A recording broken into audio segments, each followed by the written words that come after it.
صدایی دارد از جنس بغض و حسرت آزادی. او صدایی است که همدم تنهایی سه نسل بوده سه نسلی که همیشه در خلوت خود با حزن صدای داریوش می‌گرید و در غم صدای او شاد می‌شود.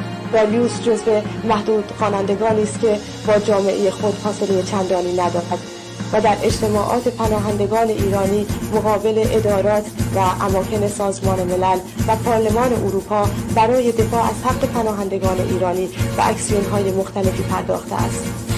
از دیگر فعالیت‌های او مبارزه با بلای خانمانسوز اعتیاد است که داریوش در کلیه برنامه‌های خود به این معضل بزرگ اشاره دارد. داریوش از جنس من و ماست. داریوش از استبداد دلگیر است. داریوش از فشار محدودیت‌های اجتماع در خفقان است که فریاد می‌کند دوباره می‌سازد وطن به امید آن